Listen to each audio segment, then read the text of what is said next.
दोस्तों नमस्कार, good morning के मॉर्निंग। आप सभी साथियों का स्वागत है आज के लीप के बहुत ही बेहतरीन सेशन में। बहुत ही बेहतरीन इसलिए क्योंकि लीप का सेशन ही रखा जाता है एक लंबी छलांग लगाने के लिए। जो छलांग लगाने के लिए हम लोग इस बिजनेस में आते हैं। ये बिजनेस दुनिया का सबसे शॉर्टेस्ट शॉर्टकट है और तेजी से कामयाब बनने का। और इसी में तेजी से कामयाब बनने का जो सबसे भरोसेमंद जो प्लेटफॉर्म है वो है मोदी केयर। और मोदी केयर में आज आपको एक ऐसी शख्सियत से मिलने का मौका मिल रहा है जिन्होंने मोदी केयर में आने के बाद बहुत रिकॉर्ड टाइम में अपनी सफलता के ऐसे झंडे गाड़े हैं कि वन मैन आर्मी आप उनको कह सकते हैं। और वो विश्वास करते हैं इंसानों के ऊपर और इंसानों की ताकत के ऊपर।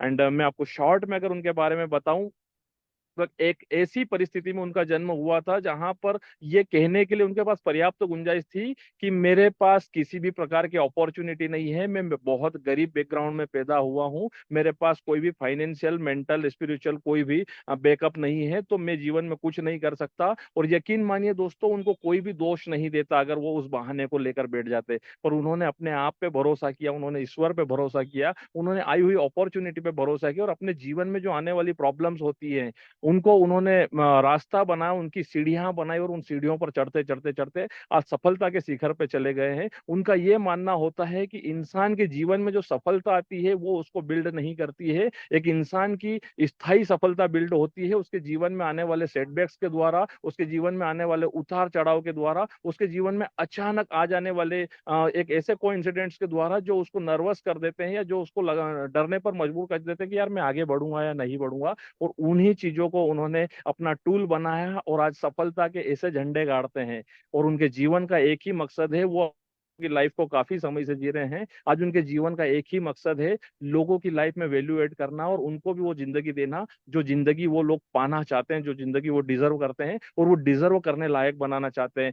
आप समझ गए होंगे, मैं इनवाइट करना चाहता हूँ हमारे ग्रेट मेंटोर, हमारे इंस्पिरेशन के स्रोत और मोटिवेशन के बिल्कुल पावर हाउस, हमारे great leader Alpesh Gurjar sir को। सर, जोरदार तालियों के साथ पूरे दिल से, पूरे thank you so respect much, के थैंक यू साथ सो मच, आपका थैंक यू सो स्वागत है। Much, welcome sir.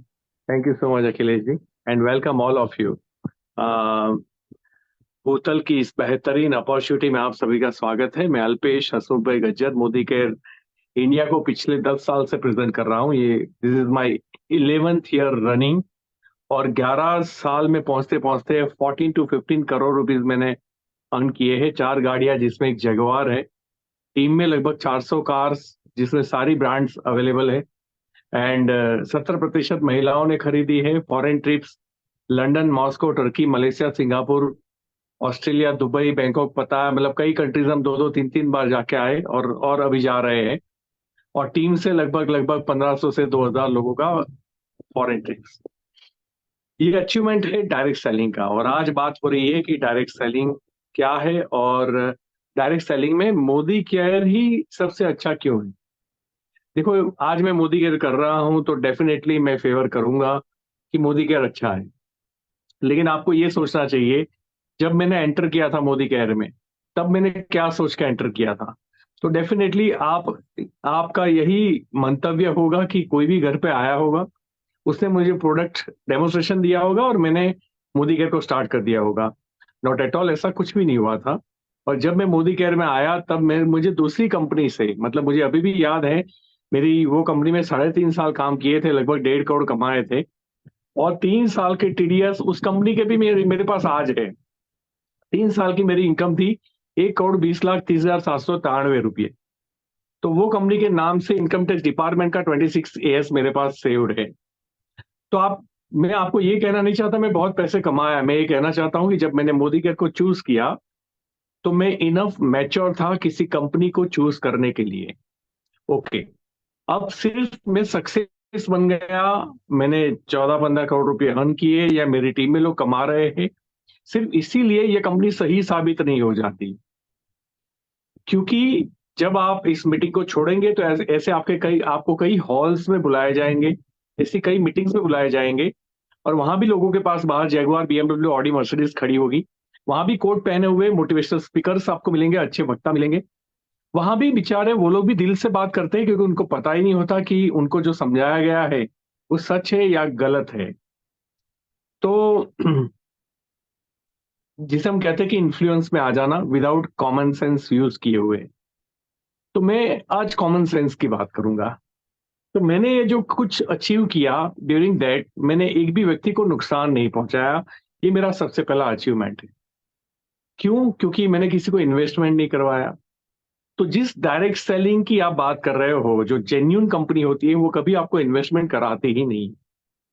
लोगों के पैसे डूबते हैं और डायरेक्ट सेलिंग के मुखौटे पहन के लगभग एक कंपनी, सच्ची कंपनी आती है तो 100 गलत कंपनियां इसके साथ लाइसेंस लेकर एंटर हो जाती है डायरेक्ट सेलिंग का, या प्राइवेट लिमिटेड कंपनी रजिस्टर्ड करके। अब उस कंपनी में जो काम हो रहा है, हम लोग, हमारे देश में जनता आज भी इतनी भोली है कि उनको जब कंपनी के आप लीगल सर्टिफिकेट दिखाते हो तो उनको लगता है ये कंपनी के पास सारे लीगल सर्टिफिकेट्स है। लेकिन क्या इतना इनफ होता है कि लीगल सर्टिफिकेट का मतलब ये होता है कि उसके अंडर में लीगल धंधा हो रहा है? Not at all. ये आप भी जानते हो कि ऐसा नहीं होता। कई बार कई नाम के लाइसेंस होते हैं और उस फैक्ट्री, उस शेड के नीचे, उस दुकान के अंदर या उस पार्लर के अंदर ऐसे बहुत सारे काम होते हैं जो लीगल नहीं है, जबकि वो बोर्ड तो पार्लर का लगा हुआ है। मैं आपसे ये कहना चाहता हूं, इसीलिए जब भी आपके घर पे कोई आए कि ये लीगल कंपनी है, गवर्नमेंट अप्रूव्ड है, तो गवर्नमेंट अप्रूव्ड क्या होता है भाई साहब? ऐसा कुछ अप्रूवल है ही नहीं, गवर्नमेंट का अभी तक बना ही नहीं है। मैं अगर बड़ौदा में, I am from Vadodara, Gujarat, मुझे यहाँ शॉपेक लाइसेंस लेना होगा तो मुझे यहाँ की म्यूनिसिपालिटी में लाइसेंस अप्लाई करना होगा और मेरा शॉपेक लाइसेंस आ गया। मुझे जीएसटी नंबर अप्लाई करना होगा तो मेरा बिजनेस और बाकी की चीजें, एक सीए का लेटर मांगेंगे और मुझे जीएसटी अप्लाई हो जाएगा। मुझे करंट अकाउंट खुलवाना है बैंक का, वो भी सेम, मेरा जीएसटी नंबर मांगेंगे, एड्रेस प्रूफ मांगेंगे और बैंक अकाउंट खोल देंगे। अब ये सारी चीजें लेके कोई आपके पास आता है कि ये शॉपेक लाइसेंस, ये जीएसटी नंबर, ये वो, तो देखो ये हमारी कंपनी लीगल है। अब गुजरात में अल्कोहल बेचना बैन है और मैंने अगर अल्कोहल बेचना स्टार्ट किया वहां पे, तो आप मुझे बताइए, मैं आपको बॉटल लेके आया हूं और मैं आपको बोल रहा हूं मेरे पास लाइसेंस है, देखो ये लीगल कंपनी है। लेकिन मैंने लाइसेंस कोई और बिजनेस के लिए दिया है, और प्रकार के लिए किया है, ट्रेडिंग के लिए किया है, रिटेल के लिए किया है। लेकिन रिटेल के अंदर जो चीज अलाउड नहीं है वो कैसे रिटेल कर सकता हूँ? बस वैसा ही होता है। और इसलिए मैं आपको बताना चाहता हूं कि जब मैंने मोदी केयर को चूज किया तो पूरे देश में जितनी भी अच्छी कंपनियां हैं, मैं किसी अच्छी कंपनी बोलता हूं, आज का मीटिंग उसी के लिए है। और मैं जो बोलता हूं वो सच है कि नहीं, उसको एग्री आपको करना है ना। क्यों? इसलिए नहीं क्योंकि हम थोड़ा बहुत सफल हो चुके हैं, इसलिए नहीं कि मैं आपको अच्छी तरीके से समझाऊंगा, इसलिए कि आपको आपके माँ बाप ने अच्छे से पढ़ाया है। और पढ़ाई का मतलब सिर्फ नौकरी नहीं होता, पढ़ाई का मतलब होता है सही और गलत के बीच में फर्क समझ पाना, विजनरी बनना। ये पढ़ाई का एक्चुअल मतलब है। और फिर भी मुझे बड़ा दुख होता है कि पढ़े लिखे एक्सपर्ट लोग शॉर्टकट टर्म्स में, शॉर्टकट मनी में चले जाते हैं और फिर धोखे में आ जाता है ऐसी मीटिंगों में बैठ के। और फिर उनको भी लगता है मेरी गाड़ी आ जाएगी, वो पैसे भरते हैं क्योंकि पैसे भरने ही होते हैं वहां पे। वो कुछ रिटर्न आने लगते हैं, उनको लगता है कि बिल्कुल जेन्युइन है, मुझे रिटर्न आ रहा है। 2-3 महीना पैसा आने के बाद पूरे गांव के, पूरे शहर के सारे रिलेटिव्स के पैसे लगवा देते हैं और 6 महीने के बाद कंपनी बंद हो जाती है। इसमें दोनों नुकसान है। अगर वो बंदा पैसे कमा भी लिया तब भी वो पैसे ऐसे हैं जहां बहुत लोगों को नुकसान पहुंचा के आए हैं। तो ऐसा कोई भी पैसा जो गरीबों की जेब से या लूटा हुआ या फ्रॉड या किसी को गलत कमिटमेंट देके पैसा हमारे घर में आया है और उसका कमीशन हमारे पास है, तो मुझे लगता है कि ये हाई जरूर लगेगी। और सिर्फ पैसे कमाने से हम घर पे आराम से बैठ जाएंगे ये सोचने की जरूरत नहीं है। जब मैं पहली कंपनी करता था वो भी प्रोडक्ट बेस्ड थी, लेकिन वो प्रोडक्ट की क्वालिटी कहीं भी मतलब वैल्यू वर्थ नहीं थी। दैट्स वाई मुझे उस कंपनी को लेफ्ट करना पड़ा था। तो उस वक्त एक कंपनी आई थी स्पीक एशिया। स्पीक एशिया, 11,000 भरो, हर महीना 4,000 रुपये आएंगे। क्या करना है? तो बोले क्लिक क्लिक करना है। देखो, मुझे चोर कंपनियों के नाम लेते हुए भी शर्म नहीं आती, बिकॉज जिन कंपनियों ने डायरेक्ट सेलिंग का चार्म खराब किया है वो किया है। अगर वो जिंदा हो जाए फिर कंपनी चालू कर दे तो फिर मैंने नाम लिया है, मेरे ऊपर लीगल एक्शन ले सकते हैं और मैं उसका जवाब जरूर दूंगा। लेकिन दुख की बात यह है कि ऐसी कंपनियों ने ही हमारे देश के अंदर डायरेक्ट सेलिंग का नाम डुबोया है। आज हमारे बच्चे या हमारे कंसल्टेंट जब फील्ड में जाते हैं और उनको जो तकलीफें होती है फील्ड में जाके, जो रिजेक्शंस आते हैं, जो लोग समझने के लिए तैयार नहीं है, जो लोग उनको बार बार ये बताते हैं कि नहीं नहीं, तू इसमें कहाँ गिर गया, तू कैसे लोगों को फंसाने के धंधे में आ गया, क्योंकि बेचारे वो लोग गलत नहीं है जिसको हम फ्रस्ट्रेट होते हैं। आज कई सारे मीम्स बनते हैं, उस मीम्स को देख के हम लोग फ्रस्ट्रेट हो जाते हैं कि यार ये साले खुद तो असफल हुए होंगे इसलिए इन्होंने वीडियो बनाया। नहीं भाई साहब, वो असफल नहीं हुए थे। उन्होंने गलत कंपनी का चुनाव किया था, उन्होंने दिल से मेहनत की थी, उन्होंने टीम भी बनाई थी, लेकिन वो जो लोगों के पैसे इन्वेस्ट करवाए थे ना, वो पैसे डूब गए। अब ये प्रॉब्लम है। तो 11,000 में 4,000, एक कंपनी का एग्जांपल दे रहा हूं, एक एक करके आपको 4-5 कंपनियों के एग्जांपल दूंगा, मैं सारी कंपनियों के एग्जांपल्स दूंगा कि क्या है डायरेक्ट सेलिंग और मोदी केयर के साथ मैं क्यों हूं। मैं बस इतना बता सकता हूं, आपको क्यों रहना चाहिए उसमें से आप जवाब ढूंढ लेना। बाकी ऐसा होता है कि जब इंसान की जरूरत होती है ना, तो अपने जरूरत के हिसाब से वो अपॉर्चुनिटी ढूंढता है। अगर मैं कर्जे में हूं और पैसे मांगने वाले मेरे सर पे बैठे हुए हैं, तो मैं उसको जस्टिफाई करते हुए मैं बोलूंगा मुझे तो तुरंत पैसों की जरूरत है तो मुझे करना पड़ेगा, सर जी तो मुझे माफ कर दीजिए। आप अगर ऐसी चीजों में जस्टिफाई कर रहे हो तो आप और किसी क्या बोलते हैं दलदल में फंसते जा रहे हो। ऐसा कभी मत करना। हमारी जरूरत को सिस्टम से कोई लेना देना नहीं होता। जैसे आज मेरी टीम बनती है, अगर उनको सपोर्ट की जरूरत है, तो मुझे बुखार है या मेरा बच्चा बीमार है या मेरे बच्चे की एग्जाम है या मैं अभी कर्जे में हूं या मेरे पास किराया नहीं है, उससे मेरी टीम को कोई लेना देना नहीं है। टीम को सपोर्ट चाहिए, टीम को नॉलेज चाहिए, टीम को साथ चाहिए। तो वो मेरी ड्यूटी है। अगर मुझे पैसे कमाने हैं तो मुझे वो सारे काम ईमानदारी से करने पड़ेंगे जो जरूरी है। मेरी परिस्थिति के हिसाब से मैं कर सकता हूं कि नहीं, वो मेरी चैलेंज है। तो लोग ये चैलेंज को ना समझते हुए जो जरूरत होती है उसके हिसाब से करते हैं, और इसलिए वो लोग धोखा जल्दी खाते हैं, क्योंकि उनको लगता है कि ये मेरा प्रॉब्लम सॉल्व हो जाएगा और लाइफ टाइम का प्रॉब्लम। तो एक हमारे दोस्त थे, नाम था शायद मुझे लगता है संदीप नाम था उनका, और मस्त आदमी था। पापा भी गवर्नमेंट में बड़े ऑफिसर थे और हमारे साथ उन्होंने वो पहली कंपनी में काम किया एंड देन उस पी के शय में लग गए। आई सेड कि भैया आप सही हो, आप गलत नहीं हो, लेकिन आप मुझे बताइए 11,000 में 4,000 कैसे देगी। बोले क्लिक क्लिक करके, एडवर्टाइजमेंट सर्वे करके। पढ़े लिखे इंसानों को, एमबीए गोल्ड मेडलिस्ट भी उसमें घुसे हुए थे, बड़ी बड़ी डिग्री वाले कॉर्पोरेट के बड़े बड़े ऑफिसर्स या ऑफिशियल्स, सारे लोग लगे हुए थे स्पीक एशिया को प्रमोट करने में। एक गलत कंपनी जिसकी आईपीएल मैच में एडवर्टाइजमेंट आती थी, आप सोचो टीवी के ऊपर ऐड आ रही है। अब लीगल इलीगल की आप बात ही नहीं कर सकते, टीवी पे ऐड आ रही है। मैंने कॉमन सेंस लगाई थी। मैंने वो भाई साहब को पूछा कि मैं पूरे देश के पैसे आपको देता हूँ, 11,000 रुपये, और हम क्लिक क्लिक करेंगे, क्या आप 4,000 रुपये दोगे? बोले हाँ। बोले कहाँ से लाओगे? बोले एडवर्टाइजमेंट सर्वे का बजट था। मैंने बोला ठीक है, ये सर्वे का बजट जो है ना, उसका गूगल से निकालो आप कि कितना बजट है। सर्वे छोड़ दो, टोटल एडवर्टाइजमेंट जो बजट होता है पूरे वर्ल्ड का, print media, ad media, paper media या डिजिटल मीडिया, जितने भी मार्केटिंग से ब्रांड एम्बेसडर्स हायर किए जाते हैं, उन सबका बजट लगा लोगे ना, तब भी आप 4,000 रुपया महीना नहीं दे पाओगे। वो सारा बजट यहाँ डाइवर्ट कर दोगे तो जिस पर्टिकुलर सब्जेक्ट का या जिस पर्टिकुलर इंडस्ट्री का उतना टर्नओवर ही नहीं होता, उतना प्रॉफिट कैसे बांट सकते हो?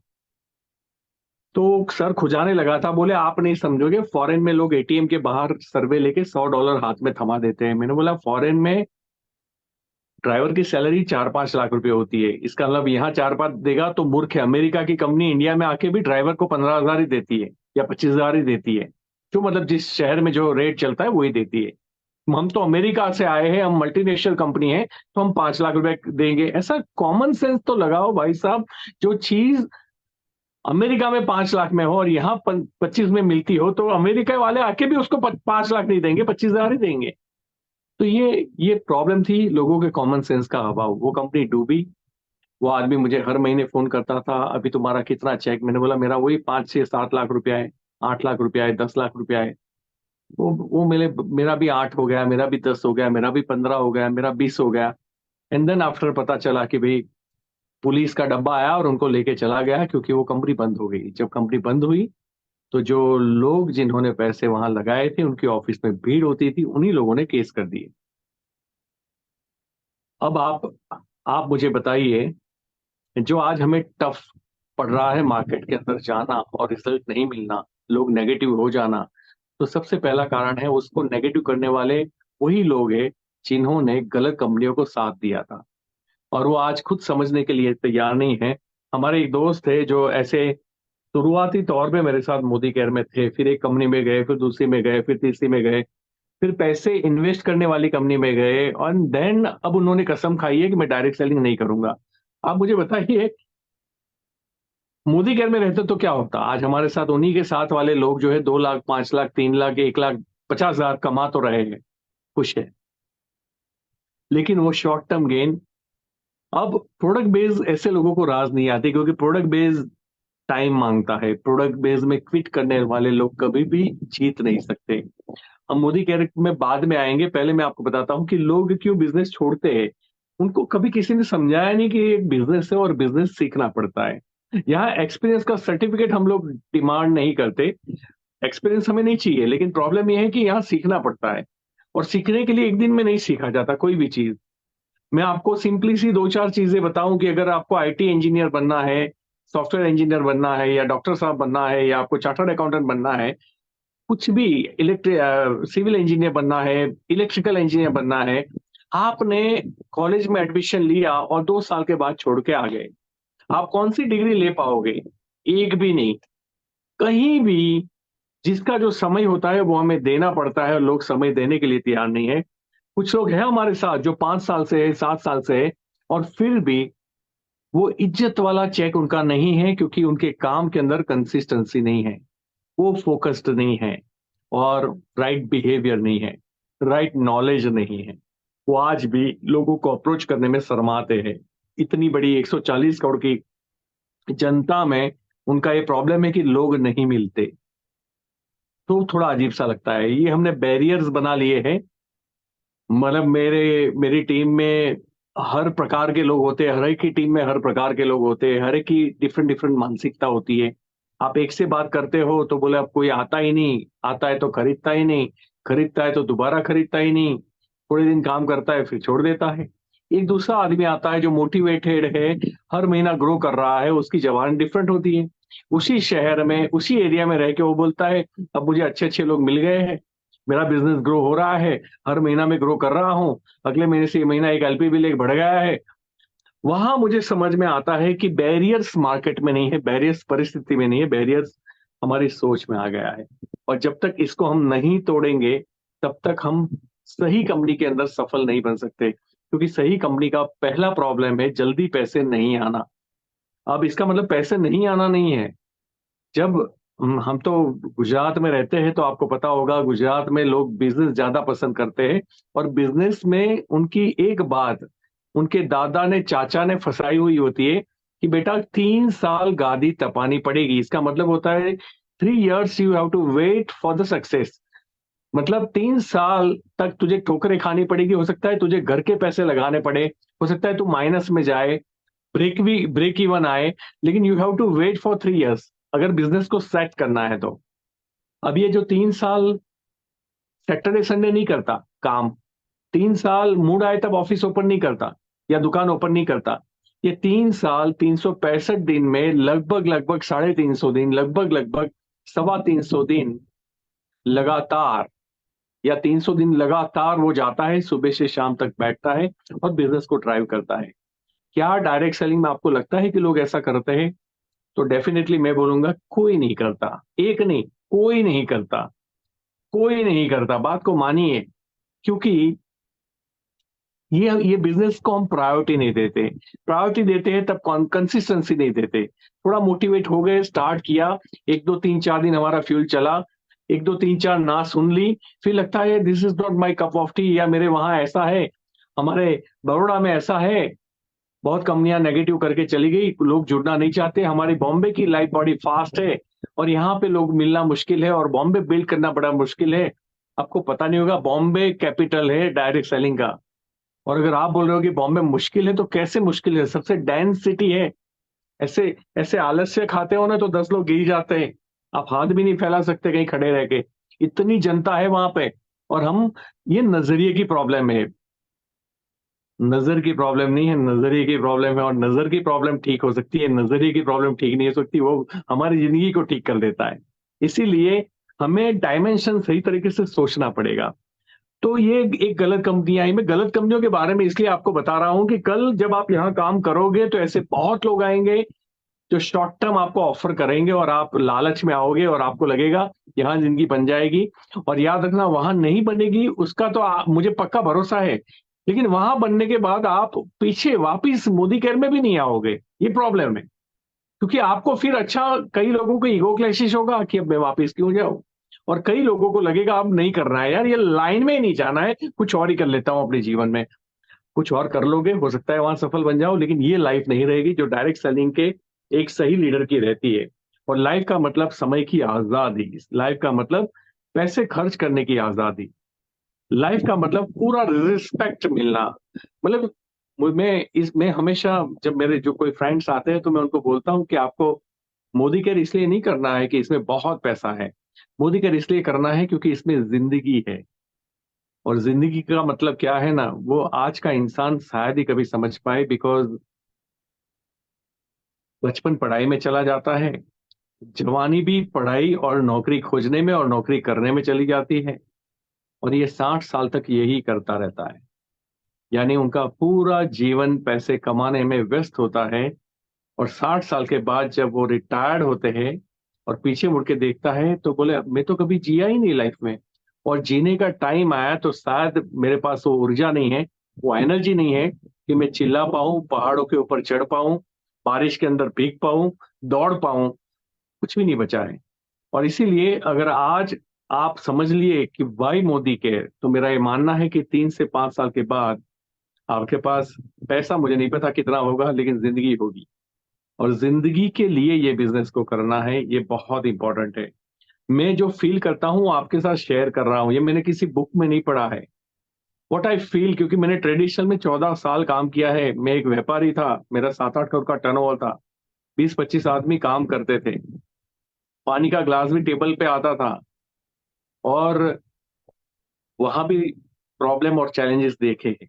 वहां भी जीएसटी नहीं था तो वैल्यू एडेड टैक्स था, वेट की रेट, उससे पहले सेल टैक्स था, ऑक्ट्रोई चुंगी नाका था। इन सब की रेट्स आना, उधारी में माल आना, कभी माल है तो कस्टमर नहीं है, कस्टमर है तो माल नहीं है। आदमी, प्राउड से बोलना तो अच्छा लगता है कि 25 आदमी, 20-25 आदमी काम करते थे। ये 20-25 में 5 अच्छे होते हैं और 20 आपके सर पे चढ़ के नाचते हैं। तो आदमी, नौकरी करना इससे भी खतरनाक होता है नौकरों को रखना, हैंडल करना। इसलिए अगर आप ये समझ रहे हो कि लोग खुश हैं बड़ी बड़ी फैक्ट्री के अंदर, नहीं भाई साहब, एक हड़ताल ने कई कंपनियों को रोड पे ला दिया है, ताले लगा दिए, वर्कर्स की हड़ताल ने। और इसीलिए मैं आपसे जो कहना चाहता हूं, आप ध्यान से सुनिएगा वाई मोदी केयर। तो फिर एक कंपनी आई जिसका नाम था शायद एन मार्ट एंड भीड़। पहले तो वो ठीक ठाक चली क्योंकि प्रोडक्ट लेके, ब्रांड के प्रोडक्ट दे रही थी, कुछ कमीशन जो आता था उसमें से। तो उसको लगा कुछ आइडिया लगाना चाहिए, लोग एकदम मेरे से बहुत सारे पैसे लगा दे। तो फ्रेंचाइजी पे नाम पे, बहुत बड़े बड़े डेपो के नाम पे करोड़ों रुपए के उन्होंने फ्रेंचाइजी लगा दिए। क्यों लगाए? क्योंकि उन्होंने जबरदस्त ऑफर निकाली कि आप जो मुझे 9-10 हजार रुपए दे रहे हो, हम आपको 9-10 हजार के प्रोडक्ट देंगे, और 9 महीने तक या 10 महीने तक 1-1 हजार के वाउचर दिए जाएंगे प्रिंटेड, जो आपको हमारे मॉल में जाके उस वाउचर को रिडीम करना है, और आपको जो प्रोडक्ट चाहिए वो ले लेना है 1000 रुपए की, और आपको ब्रांडेड ही प्रोडक्ट मिलेगी। बहुत सारे पैसे आ गए, ब्रांडेड प्रोडक्ट हट गई, नॉर्मल प्रोडक्ट आ गई। जी, जो मतलब 50 रुपए की प्रोडक्ट होनी चाहिए उसकी प्राइस 500 का स्टिकर लगने लगा। तो डेफिनेटली 100 रुपए में उनका निपट गया।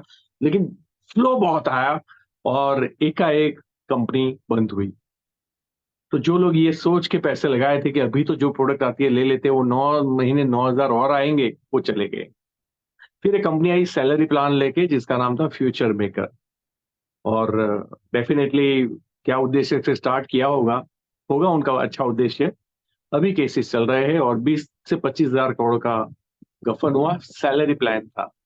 आप 2-2.25 लाख रुपए दीजिए, हम आपको हर महीना 30 हजार, 25 हजार या 40 हजार, जो भी एक फिगर अमाउंट थी, वो आपको हर महीना मिलेगी, 1 साल तक मिलेगी। और आप जो लोगों को रिक्रूट करोगे, 2-2 लाख रुपए लेके आओगे, हम आपको उसका भी मैचिंग कमीशन देंगे। बड़ोड़ा में हॉल भरना मुश्किल होता है, हम मोदी केयर वाले हमेशा हॉल भर पाए। लेकिन एक वो कंपनी थी जिसने दरवाजे भी तोड़ दिए। तो हमारे पास और कोई ऑप्शन नहीं था लोगों को समझाने का कि ये प्रैक्टिकली पॉसिबल नहीं है कि आपको पूरी अमाउंट का प्रोडक्ट भी देना और उस अमाउंट से ज्यादा आपको साल की सैलरी भी देना। ये प्रैक्टिकल पॉसिबल नहीं है। लोग नहीं माने और हमने इंतजार किया कि ये भी एक दिन कभी बंद होगी। और कई बार तो क्या होता है ना भाई साहब, कंपनी बंद नहीं होती, कंपनी बंद करवाई जाती है एक लेवल पे जाके। मैं ही अपने आदमी को बोलता हूँ केस कर लो, बहुत टाइम हो गया, थोड़ा बैलेंस पड़ा है 200-500 करोड़ का, उसको अब लेके चले जाते हैं। तो वो इनकम टैक्स को सीज कराने के लिए भी 20-30 करोड़ रुपए अकाउंट में रखते हैं, ताकि लोगों को न्यूज में आए, पता चलेगा हाँ वो 20-30 करोड़ रुपए पड़े हैं। तो पेमेंट बेचारे कहाँ से करेंगे, वो तो सीज में पड़ा है, जबकि स्वीज में पड़ा होता है, स्वीज में पैसा वो सीज में नहीं पड़ा होता। तो आ, एक ऐसी कंपनी आई। अब प्रोडक्ट बेस के अंदर भी कई बार ओवर प्राइसिंग, 50,000 की प्रोडक्ट 2-3 लाख रुपए में बेच देना, जादुई चीजें कह के बेचना, क्लेम करना। आपको पता होगा बाबा रामदेव साहब को भी अभी चैलेंजेस आ रहे हैं कोर्ट से कि भैया आपने कोविड के अंदर ये, इससे कैंसर नाबूद हो जाएगा, इससे ये नाबूद हो जाएगा, ये गलत क्लेम है, आप नहीं लगा सकते। तो कुछ पेनल्टी, कुछ करोड़ों रुपए की पेनल्टी, ये सारी चीजें उनके ऊपर लगी है। और अब वो आप गूगल में सर्च करोगे, मैं जो बोल रहा हूँ आपको मिल जाएगा। कुछ कंपनियां अपनी प्रोडक्ट बेचने के लिए ऐसे क्लेम्स लगाती है जो प्रैक्टिकली कभी भी पॉसिबल नहीं है। और कुछ कंपनियां कॉस्मेटिक या सही प्रोडक्ट लेके आती है तो 800 रुपए की टूथपेस्ट देती है या 250-300 रुपए की टूथपेस्ट देती है। तो आप भी समझते हो कि कैसे पॉसिबल है। मतलब प्रोडक्ट बिना की कंपनियां तो अभी खत्म हो गई। अभी क्रिप्टो आया, क्रिप्टो के अंदर लोगों ने इन्वेस्ट किया। अभी परसों रात को मुझे 12 बजे एक बच्चा मैसेज कर रहा है कि सर आपके साथ काम करना है। मैंने बोला आ जाओ। सर बोले शेयर मार्केट के अंदर, ट्रेडिंग के अंदर मैं 20% देता हूँ महीने के। मैंने बोला मुकेश अंबानी के पास पहुंच जाओ भैया, क्योंकि अंबानी साहब को लास्ट ईयर जो है उनका ग्रोथ शायद 19 से 21% था साल का। विद इन ईयर 20-21% उनका ग्रोथ है। तो you should go to him और उनको कन्विंस करो। मेरे जैसे किसी को कन्विंस करने की जरूरत नहीं पड़ेगी। हाईएस्ट पैसा है वो, उनको आप डिस्काउंट की ऑफर करो। ये आप 20% की ऑफर करो, और 20% का मतलब होता है एक साल का 240%। तो मैंने बोला वो लाखों करोड़ रुपए बेचारे इन्वेस्ट करके या आपकी लैंग्वेज में डुबा के वो 20-21 करोड़ रुपए कमा रहे, 20-21% कमा रहे साल के। तुम तो 240% दे रहे हो, तो वहीं चले जाओ, मुझे क्यों हैरान कर रहे हो। आप सोचो, लोग ऐसी भी बातों में आ जाते हैं। क्रिप्टो में रॉबर्ट खेलेगा और रॉबर्ट ट्रेडिंग करके देगा और तुम्हें पैसे आएंगे। और जब लालची लोगों को ये पैसे लगाने होते हैं ना, तो वो एक्सपर्ट लोगों की राय भी नहीं लेते। और हम ऐसी मीटिंग में चिल्ला चिल्ला के बोलेंगे ना, तब भी ये जहां जाना है वहीं जाएंगे। क्योंकि कहते हैं ना कि जब तक जो जो कई बार लाइफ में जो चीज इंसान ठोकरे खा के सीखना पसंद करता है ना, वो सलाहों में पसंद नहीं करता। इसीलिए मैं हाथ जोड़ के रिक्वेस्ट कर रहा हूं, आप मोदी केयर करो ना करो आपकी मर्जी है, लेकिन जिंदगी में ऐसी कंपनियों का साथ मत देना। क्योंकि आपके साथ साथ आप बहुत लोगों की जिंदगी बर्बाद करोगे। जो जिस कंपनी, जैसे अभी आपको पता चले कि कंपनी बंद हो गई और उसके बाद आपको कोई भी नुकसान ना हो, वो सही कंपनी है। मैं रिपीट करता हूं, इसको ध्यान से सुनना। अगर आपको अभी न्यूज आए कि फलाना डिमका कंपनी बंद हो गई, उस कंपनी में जितने भी लोग हैं, अगर उनको 1 रुपए का नुकसान नहीं गया, तो फिर वो सही कंपनी है। जैसे कि बिग बाजार। बिग बाजार क्या करता था, तो आपको प्रोडक्ट देता था, कभी कभी आपको ऑफर्स देते थे, कभी कभी आपको फ्री के ऑफर्स, कभी डिस्काउंट, कभी एक के ऊपर एक फ्री। अब ये बताइए, जब बिग बाजार बंद हुआ तो क्यों किसी जनता में से एक भी आदमी ने केस नहीं किया? क्योंकि बिग बाजार ने उनसे कुछ भी डिपॉजिट के तौर पे लिया नहीं था। वो बिजनेस कर रही थी।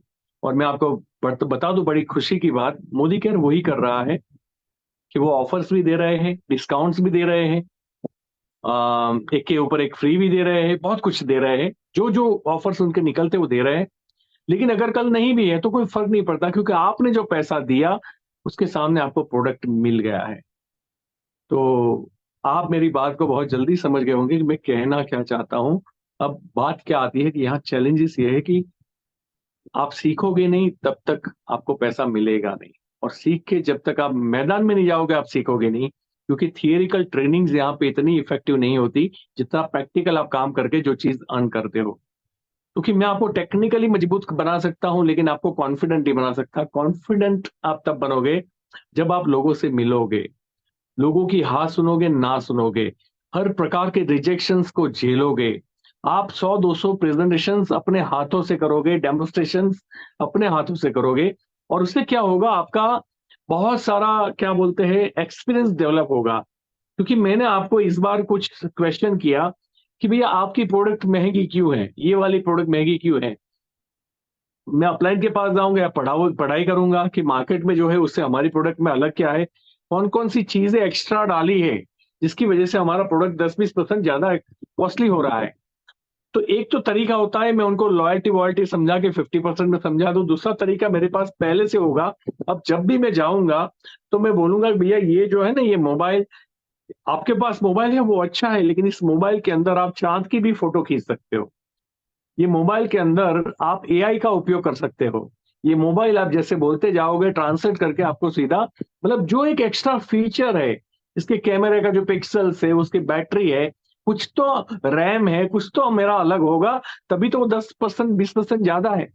तो अगली बार के प्रेजेंटेशन में मैं ध्यान में रखूंगा कि सामने वाले को मौका ही नहीं दूंगा कि प्रोडक्ट महंगी है। मैं ही उसको बोलूंगा ये मार्केट से 5-10% ज्यादा है, लेकिन 5-10% में आपको ये चीजें मिल रही है, तो इस हिसाब से तो ये आधे रेट में है जो उसके फीचर्स है।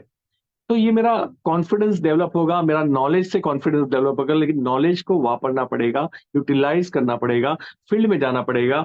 और फील्ड कार और बाइक सीखने जैसा है, कितना भी आप बुक्स पढ़ लो आप नहीं सीख पाओगे, लेकिन इसमें आप बुक्स पढ़ने से आपका नॉलेज बढ़ेगा, आपका नॉलेज से आपका कॉन्फिडेंस बढ़ेगा। और जो जबान पे आना चाहिए, प्रैक्टिस आनी चाहिए, लोगों को समझना, लोगों को हैंडल करना, इट विल टेक टाइम। अब ये बात आती है कि आप कितने टाइम में सीखते हो। तो मुझे लगता है कि अगर आप full full time attitude part time में करते हो, क्योंकि हम कभी भी ये नहीं चाहते कि आप अपना बिजनेस और आपकी जॉब छोड़ के इस बिजनेस को करें, क्योंकि इनिशियल स्टेज में आपको 100-200 रुपये अपनी जेब से लगाने पड़ते हैं, क्योंकि आप नेटवर्क बिल्ड कर रहे हो। जब नेटवर्क बन जाएगा तब पैसा आएगा। जब 5 लाख रुपए मेरे महीने के आते थे, मेरे पास कुछ बचता नहीं था, इतना मैंने नेटवर्क बिल्ड करने में लगाया है, समय, पैसा, फ्लाइट, होटल, हॉल, सब कुछ, टिकट्स, ट्रेनिंग, मीटिंग्स, कहीं पीछे मुड़ के नहीं देखा। लेकिन मैंने सोचा था जब 10 लाख आएंगे ना तो मैं खर्च नहीं करूंगा, और 10 लाख के बाद पिछले 5-6 साल से, ये 10 साल में से कंटिन्यूस लगातार 10 लाख से ऊपर मुझे आ रहा है पेमेंट। ये 10 लाख से 20 लाख के बीच में जो इनकम आ रही है, अब मुझे खर्चा नहीं होता। तो आपको ये बात समझनी होगी कि जब आपका बिल्डिंग, मॉल, अपार्टमेंट जब कंस्ट्रक्ट होता है तो पैसा लगता है, कंस्ट्रक्ट हो जाने के बाद पैसा नहीं लगता, फिर किराया आता है। तो यहां भी आपको ये बात समझनी होगी, ये कोई इन्वेस्टमेंट प्लान नहीं है। मैं आपको ये नहीं बोल रहा हूं कि आपको मोदी केयर में 2 लाख रुपए लगाने हैं, नॉट एट ऑल, नहीं लगाने हैं। मैं ये नहीं बोल रहा हूं हमारी कोई डिपॉजिट है, नहीं लगे, लेकिन आप जो जा रहे हो उस पेट्रोल तो डलवाना होगा। अगर किसी हॉल में 2 लोगों को लेके जा रहे हो और 100 रुपए टिकट है, तो 2 का 200 रुपया तो लगेगा। हो सकता है वो नए लोग हैं, वो अभी आने के लिए तैयार नहीं थे, तो टिकट का पैसा शायद आपको निकालना पड़े। इट्स ओके, धंधा है, थोड़ा इन्वेस्टमेंट मेंटालिटी चलता है, आपने रास्ते में खाना खाया, तो ये सारी चीजों का एक्सपेंस है। मैं कोई ऐसा एक्सपेंस नहीं बता रहा हूं कि इन्वेस्टमेंट है, नहीं। आप काम करोगे और जो खर्च आएगा वही बता रहा हूं। लेकिन उस वक्त आपका टर्नओवर पहले महीने हुआ 10,000 रुपए का, आपका चेक बना 200-500 रुपए का। आपका टर्नओवर हुआ 1 लाख का, आपका चेक बना 5-10 हजार रुपए का।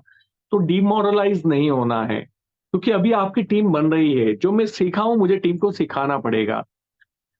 तो डायरेक्ट सेलिंग में सफल कैसे बनना है ये एक अलग सब्जेक्ट है, लेकिन मोदी कैरी क्यों कर रहा है हम उस पर वापस आ जाते हैं। तो बहुत सारी लुभावनी चीजें आपके जीवन में आएगी जब आप मोदी कैरी स्टार्ट करोगे। लेकिन मेरा जितना भी एक्सपीरियंस है, और आपको मेरी बॉडी लैंग्वेज से, मेरी बातों से ऐसा फील होता है कि मैं सच बोलने वाला इंसान हूं, तो मैं कसम खा के बोलने के लिए तैयार हूं कि मेरी इतनी एज में आज तक मैंने मोदी केयर जैसी कंपनी और मोदी का जैसा बिजनेस आज तक नहीं देखा। मैं अपनी रोजी की कसम खा के बोल सकता हूँ।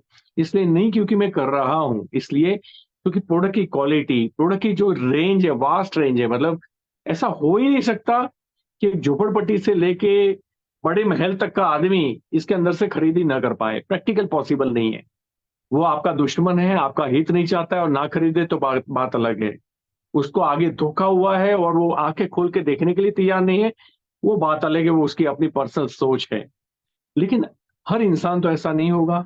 और अगर हर इंसान नहीं होगा तो हमें क्या करना है, नौ खटखटाना है और आगे बढ़ना है। तो प्रोडक्ट मैं मैनेजमेंट की बात करता हूँ तो आज मुझे 11वां साल कंप्लीट होगा सितंबर के अंदर। आप सोचिए अभी तक कंपनी ने कभी 10-11 तारीख को पेमेंट नहीं दिया, 9 तारीख को ही पेमेंट आता है। और अगर सैटरडे संडे है, जैसे कल सैटरडे है 9 तारीख, तो आज पेमेंट आ गया और सबका आ गया होगा, ये सारे लोग जो मीटिंग में है वो जानते हैं। आज पेमेंट आया है, आज पेमेंट सुबह अर्ली मॉर्निंग आ गया था, मेरा तो 9-10 बजे अकाउंट में आ गया था।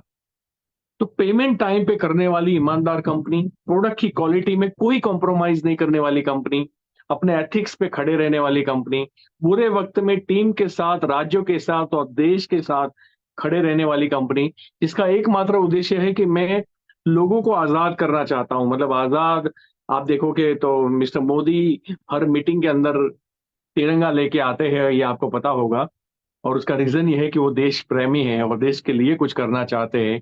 और ये उनकी बात, ये उनके ब्लड में है। अगर उनके दादा से आप देखोगे, पद्म भूषण अवार्ड मिला है। तो मोदी केयर इसलिए करना है कि आप ईमानदारी से पैसे कमा पाओ। मोदी केयर इसलिए करना है ताकि आप पैसिव इनकम ले पाओ। और देखो, पैसिव इनकम तो जब हमें शरीर की कोई बीमारी हो तब लेनी चाहिए, या इस दुनिया में कोई ना रहे तो उसके परिवार को मिले, इसे पैसिव इनकम बोलते हैं। लेकिन कई बार मैंने देखा है कि लीडर्स अभी घर पे बैठे हैं, जो लोग पैसे कमा रहे हैं, और जो घर पे बैठे हैं ना, वो उनका भी चेक बन रहा है। मैं आपको बता दूं क्यों बन रहा है। उनके बदले में जो काम कर रहा है वो प्रोडक्ट का क्वालिटी काम कर रहा है। प्रोडक्ट रिपर्चेज हो रही है और प्रोडक्ट लोग खरीद रहे हैं, उनको बैठे बैठे चेक मिल रहा है। और इसमें कोई क्लेम नहीं कर सकता, क्योंकि टर्नओवर का पैसा है, और जो टर्नओवर होगा तो चेक तो बनेगा ही बनेगा। ये इसलिए मैं आपको बता रहा हूं क्योंकि सही कंपनी है। अगर यही कंपनी, जो दूसरी कंपनियों की आज हालत है वो आप देख लीजिएगा, पूरे भारत देश में आज भी इतना ग्रोथ और इतना सस्टेन होके कोई कंपनी खड़ी है तो वो सिर्फ मोदी कह रहे। बाकी क्रिप्टो, कभी एक कंपनी आई, अभी अभी नई नई आई कहीं, और उसने आ, घटिया क्वालिटी के प्रोडक्ट प्लान सब बदलते रहे। नया आदमी है, कुछ भी करेगा। पहले धोखे से लोगों को ले लिया अंदर, फिर सब चेंज करते रहे, फिर जो चाहा था वैसा नहीं रहा, फिर क्वालिटी वो नहीं रही, फिर प्राइस और बीवी टीवी के अंदर धोखा हुआ, लोगों ने ठगा हुआ महसूस किया। अब वो ना बेचारे वापिस आ रहे, अच्छे अच्छे इंसान चले गए, क्योंकि उनको लगता था कि मोदी केयर हमारा सुन नहीं रहा है, मोदी केयर के अंदर हमें प्रॉब्लम है। मैं आपको बता दूं, कई बार जिस इंसान को अपने पिता खराब लगते हैं ना, उनको दूसरे पिता का अनुभव नहीं होता। प्रॉब्लम ये है। कई बार जिस इंसान को अपना वाइफ या हस्बैंड खराब लगते हैं ना, उनकी दूसरी शादी नहीं हुई होती। अगर होती तो उनको समझ में आता कि ये, जैसे ही दूसरा होता है फिर पता चलता है कि पहले वाला ही बेस्ट था। डायरेक्ट सेलिंग में ऐसा ही होता है। और जो लोगों की पहली कंपनी है, जो आज इस मीटिंग में है, मैं इस भूतल के ऊपर सबसे लकी लोग आपको मानता हूं कि आपने पहली बार में सही कंपनी को पकड़ा है। तो मुझे किसी ने कन्विंस नहीं किया था, मैं खुद कन्विंस हुआ था। मैंने दिल्ली जाके फॉर्म भरा है। सुरेखा मैम को पता है, हम मीटिंग जुड़ने से पहले भी हम लोग 2-3 मीटिंग कर चुके थे। And I am thankful to her. उन्होंने मुझे और मेरी टीम को समझाया और आज तक हमें साथ देते रहे हैं। और आज वुमेन एम्पावरमेंट का डे है, और मुझे लगता है कि मेरे जीवन में जितनी भी महिलाएं हैं उसमें सबसे शक्तिशाली सुरेखा मैम है। और मैं प्राउड फील करता हूँ कि मैं उनका स्पॉन्सर हूँ, मैं उनके अंडर में काम करता हूँ, और उन्होंने हमें बहुत सपोर्ट किया है। तो वुमेन एम्पावरमेंट कह के मैं महिलाओं को छोटा दिखाना नहीं चाहता, क्योंकि आप लोगों के एम्पावरमेंट से तो हम भी चलते हैं, हम पैदा भी होते हैं। फिर भी हैप्पी वुमेन्स डे मैं कहना चाहूंगा सारी महिलाओं को। और डायरेक्ट सेलिंग जो है वो, उसकी खोज भी शायद इसीलिए की गई थी कि महिलाओं का सबसे बड़ा रिस्पॉन्सिबिलिटी, पर्टिकुलर हमारे कल्चर में, हमारे देश में, घर संभालना होता है। और उस घर को संभालते हुए भी 2-4 घंटे उनके पास बचते हैं। कुछ लोग सो जाते हैं, कुछ लोग टीवी देखते हैं, कुछ लोग बाहर गैलरी में बैठ के, गांव गांव की बात करें तो महिलाएं इकट्ठी होकर गप्पे लड़ाती हैं।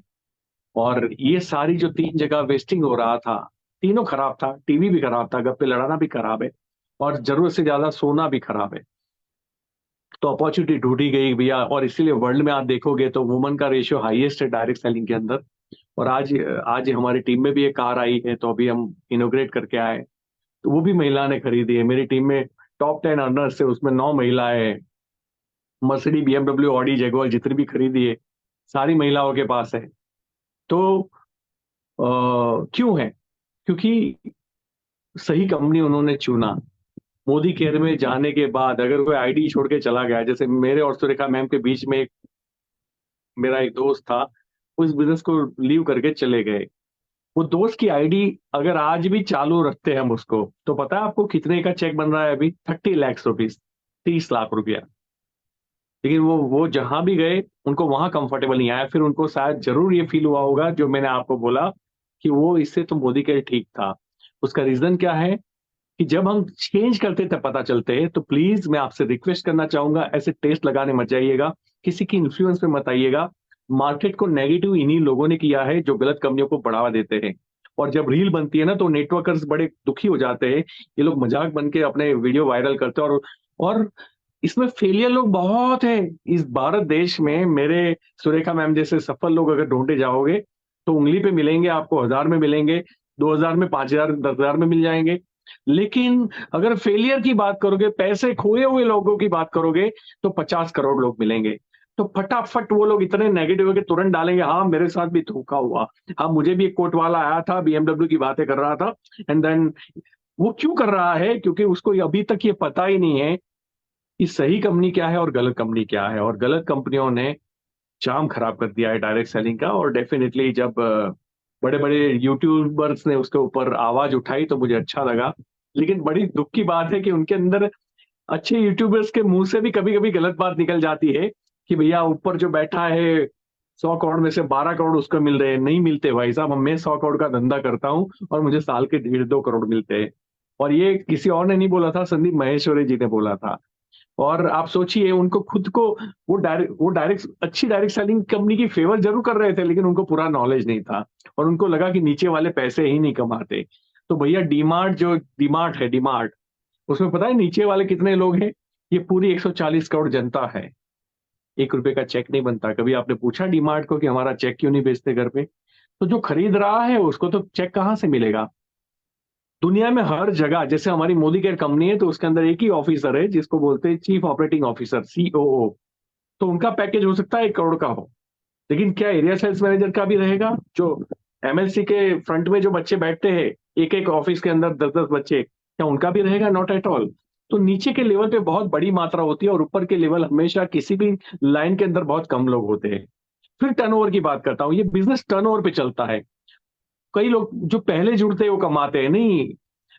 बड़ौदा के अंदर एक साड़ियों का शोरूम है जो 100 साल से चल रहा है, लेकिन आपने बाजू में शोरूम खोला, आपने फटाफट वैरायटी डिफरेंट रखी, क्वालिटी जबरदस्त रखी, आपने कम मार्जिन रखा और आपने भयंकर एडवर्टाइजमेंट कर दी। अब आपका टर्नओवर हो रहा है महीने का 5 करोड़, और वो भाई साहब का जो 20-50 साल पुराने, उनका टर्नओवर हो रहा है 50 लाख रुपए महीने का। अब आप मुझे बताइए कि इसका चेक ज्यादा बनेगा? आप बोलोगे 5 करोड़ वाले का। क्यों? वो तो बाद में आया ना। हाँ हाँ भाई साहब, बाद में आया, लेकिन उसका टर्नओवर ज्यादा है ना। बस यही मैं आपको कहना चाहता हूँ, ट्रेडिशनल में जो होता है वही यही होता है। यहाँ भी अगर आपका टर्नओवर बढ़ गया तो आपका चेक मेरे से भी बढ़ जाएगा। अब टर्नओवर बढ़ने के लिए उस दुकानदार को जो मेहनत करनी पड़ी बाजू वाले के कंपेयर में, उतनी आपको मेरे कंपेयर में ज्यादा करनी पड़ेगी। सिंपल सी बात है। इसको हम कॉम्प्लिकेटेड क्यों बना रहे हैं? एक छोटे गांव में एक दुकान है जो जो 500 रुपये, 2,000 रुपये का कलेक्शन करता है पर डे का। तो 60,000 का कलेक्शन हुआ। अब उसको समझो कि 10% मिलती है तो 6,000 मिलेंगे, 20% कमीशन होता है उसका, तो उसको मिलेंगे 12,000 रुपये। और गांव में वो 12,000 रुपये कमा के खुश है। अब मेरा टाउन प्लेस है नडियाद, जहां मेरा जन्म हुआ है। तो वो टाउन प्लेस के अंदर किसी की दुकान है जिसका रोजाना जो कलेक्शन है वो है 10,000 रुपया। अब वो कब खुला कब नहीं खुला पूछो ही मत। बात तो टर्नओवर की है ना। तो कब जुड़े कब नहीं जुड़े वो पूछो ही मत, बात तो टर्नओवर की है। तो 10,000 पर डे हुआ तो 3 लाख महीने का हुआ। अगर उनको 20% मिलता है तो कितना मिलेगा? 3 लाख का 60,000 रुपीज। और कोई बड़ौदा में स्टेशन के सामने बड़ी दुकान खोलता है और उसका टर्नओवर रोज का लाख रुपया है, तो 30 लाख का टर्नओवर, उनको कितना मिलेगा? तो डेफिनेटली उनको मिलेगा 6 लाख रुपया। तो क्यों 6 लाख रुपए मिले? आपने तब क्यों नहीं पूछा कि ये दुकान कितने समय से चल रही है, ये पुरानी है या नहीं है? क्योंकि आप जानते हो कि उस दुकान को, किसी भी दुनिया की दुकान को, शोरूम को, कंपनी को, फैक्ट्री को, इवन मोदी केयर को या कोई भी कंपनी को टर्नओवर के हिसाब से ही प्रॉफिट होगा। तो यहां भी टर्नओवर के हिसाब से प्रॉफिट होगा। अब कई लोग इसको मैजिक समझ के आते हैं, उनको लगता है कि मेरे मौसी की लड़की जो है ना वो मर्सिडीज खरीदी है मोदी केयर में, हम भी अपना किस्मत लगा देते हैं, आजमा देते हैं। तो ये किस्मत आजमाने का धंधा नहीं है। मैं हमेशा ये चीज 100 बार बोला हूं, 1000 बार बोला हूं कि धंधा चलता नहीं है, धंधा चलाना पड़ता है। वो जो मर्सिडीज लेके घूम रही है ना आपकी मौसी की लड़की, वो सैकड़ों लोगों को फेस किया होगा, उनके नखरे सहन किए होंगे, उनका रिजेक्शन झेला होगा, वो सुनते नहीं होंगे, फिर भी कंफर्टेबल पेश आके उन्होंने बार बार फॉलो अप लिया होगा, फिर कन्विंस किया होगा, फिर ट्रेनिंग मीटिंग में लेके गए होंगे, फिर भी कई लोग भाग गए होंगे और कईयों का माइंडसेट हुआ होगा फिर उनको सिखाने के लिए। और जब नया होता है, कुछ नहीं पता है, सब अपना ही दिमाग लगाते रहते हैं, उनको हैंडल करना और मुश्किल होता है। और फिर क्योंकि सिस्टम एक ही बना हुआ है, अगर आप ये बोलो कि टेस्ला ड्राइवरलेस कार बनाए, बैटरी वाली कार बनाए, हवा से चलने वाली कार बनाए या पानी से बनने वाली चार कार बनाए, व्हील तो गोल ही रहेगा। तो तो व्हील का री इन्वेंशन नहीं होता। वैसे ही डायरेक्ट सेलिंग के अंदर सिस्टम का कोई री इन्वेंशन नहीं है, आपको फॉलो करना पड़ेगा। हाँ, डिजिटल मीडिया बढ़ रहा है, आप अपने आप को एक्सप्लोर करो, कहीं से भी करो, कोई प्रॉब्लम नहीं है। वो एक्स्ट्रा चेरी बोलते हैं इसको। लेकिन अगर आप ये बोलते हो मैं फोर बेसिक नहीं करूंगा, ये धंधा किसी महान व्यक्ति ने बहुत पहले बोल दिया था, ये धंधा 3 रूल पे चलता है। रूल नंबर 1, नए लोगों से मिलिए। रूल नंबर 2, नए लोगों से मिलिए। रूल नंबर 3 थोड़ा डिफरेंट था कि ऊपर के 2 रूल को फॉलो कीजिए।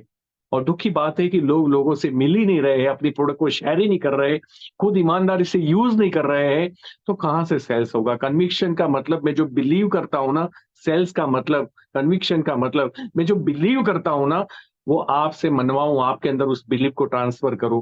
प्रॉब्लम यह है कि अगर मैं ही बिलीव नहीं करता, मैं कैसे ट्रांसफर करूंगा? मुझे ही नहीं लगता कि लोग मिलेंगे या मैं दिन के 3-4 लोगों को मिल पाऊंगा। मैं अपनी टीम को कैसे मोटिवेट करूंगा कि भाई 3-4 लोगों को किसी भी हाल में मिलना है, लाइक दैट। और इसीलिए यहाँ बहुत कुछ सीखने की जरूरत है, आज हमें बहुत कुछ बदलने की जरूरत है। बाकी अ, अगर आप बोलो तो मैं आज भी रिटायर्ड बन सकता हूँ, आज भी मेरे मेरे कोई बड़े शौक नहीं है। सुरेखा मैम के साथ थोड़ा रहता हूँ तब मोटिवेट हो जाता हूँ, क्या पैसे कमाने पैसे कमाने। लेकिन फिर आके फिर अपने अकेला अकेला मैं फिर अपनी दुनिया में चला जाता हूँ कि यार जिंदगी ही तो है, और 10-20 लाख रुपए अगर महीने के आ रहे हैं तो जी लेना ठीक से। तो फिर जीने में लगता हूँ। फिर कभी लगता है कि नहीं, कुछ बड़ा करना है, और बड़ा इसलिए नहीं करना चाहिए कि सिर्फ मैं कमाऊं। मैं ये देख रहा हूँ कि मेरी टीम के अंदर लोग अगर नहीं कमाए तो मुझे प्रॉब्लम है, मेरी टीम के अंदर लोगों के चेक अगर कम हो रहे हैं तो मुझे प्रॉब्लम है।